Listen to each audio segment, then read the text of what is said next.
محترم حضرات، کہتے ہمارے محترم جناب قاری ثمامہ صاحب دامت برکاتہ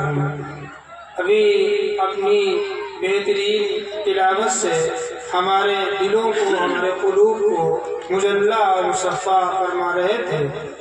قرآن مجید کی جب تلاوت ہوتی ہے اور ہم غور سے ہمہ بگوش ہو کر سنتے ہیں تو قرآن مجید کی تلاوت سے ہمارے دلوں کی کیفیت بدل جاتی ہے اور ہمارے دل جو گناہوں سے زنگ آلود ہے وہ زنگ دور ہوتی ہے۔ ہمیں یہ چاہیے کہ ہم قرآن مقدس کو اپنی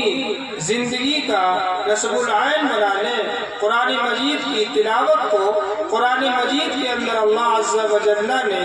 جو ہمیں ہدایت عطا فرمائی ہے، اگر ان ہدایت پر ہم عمل کریں تو انشاءاللہ دنیا اور آخرت دونوں کی فلاح و بہبودگی ہماری ضمانت دے گی۔ اللہ عز و جل ہمیں قرآن مقدس کے مطابق زندگی گزارنے کی توفیق عطا فرمائے۔ محترم حضرات،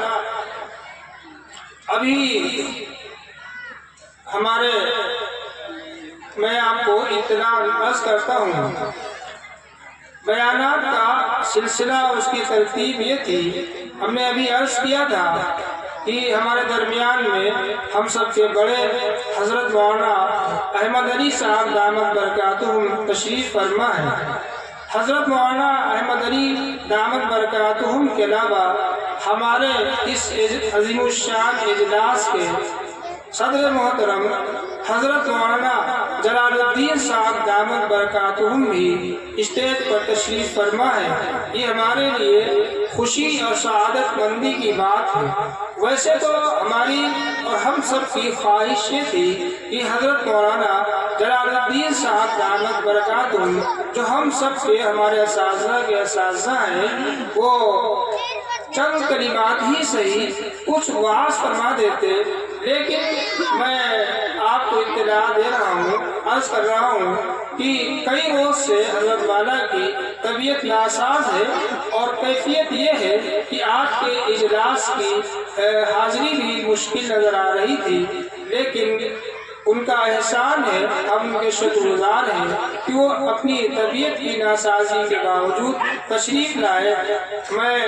حضرت والا سے درخواست کرتا ہوں کہ آپ جتنی دیر چاہیں یہاں تشریف فرما رہیں، اور جب آپ کی طبیعت جانے کا تقاضا کرے تو آپ تشریف لے جا سکتے ہیں۔ البتہ یہاں بیٹھ کر اور جاتے جاتے بھی ہمارے لیے، ہمارے اس ہونے والے اجلاس کے لیے دعائیہ کلمات اپنی زبان مبارک سے کہتے ہوئے روانہ ہوں، تاکہ یہ ہمارا منعقد ہونے والا اجلاس شروع سے لے کر آخر تک اسی طرح کامیابی کے ساتھ چلتا رہے اور اختتام بھی اچھا ہو۔ نعت پاک تلاوت کلام اللہ کے بعد روئے زمین پر سب سے زیادہ معظم محترم ہستی جناب محمد رسول اللہ صلی اللہ علیہ وسلم کی ہے۔ رسول اللہ صلی اللہ علیہ وسلم کے ہمارے اوپر اتنے احسانات ہیں کہ ہم ساری زندگی نبی اکرم صلی اللہ علیہ وسلم کے احسانات کو ادا نہیں کر سکتے ہیں۔ نبی اکرم صلی اللہ علیہ وسلم نے ہماری ہدایت کے لیے اور ہم تک اپنا معزز لایا ہوا دین پہنچانے کے لیے جو تکالیف برداشت کی ہیں، جو پریشانیاں برداشت کی ہیں، ہم ان تکالیف کو، ان پریشانیوں کا ہم تصور بھی نہیں کر سکتے ہیں۔ ہم اگر صرف ان کو سنیں تو ہمارے رونگٹے کھڑے ہوتے ہیں۔ وہ تکالیف اور وہ پریشانیاں نبی اکرم صلی اللہ علیہ وسلم نے ہمارے لیے برداشت کی ہیں۔ ہمارے اوپر جو نبی اکرم صلی اللہ علیہ وسلم کے حقوق ہیں، ان حقوق کی ادائیگی سے ہم قاصر ہیں۔ اس لیے ہم صرف زبان سے یہ کہہ سکتے ہیں کہ کسی شاعر نے کہا تھا، لا یمکن الثناء کما کان حقہ، لا یمکن الثناء کما کان حقہ، بعد از خدا گزرو کوئی این قصہ مختصر، کہ اللہ عز و جل کے بعد اس کائنات میں اگر کوئی ہستی ہے تو صرف آپ کی ہستی ہے۔ اگر ہمارے اوپر حق پہ واجب ہے کہ ہم نبی اکرم صلی اللہ علیہ وسلم کی شان اقدس میں نذران عقیدت پیش کرے اور صرف اس جلسے تک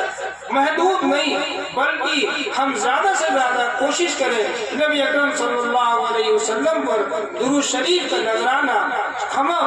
شب صبح و شام شب و روز ہمیں پیش کرتے رہنا چاہیے۔ اللہ عز و جل ہم کو توفیق عطا فرمائے۔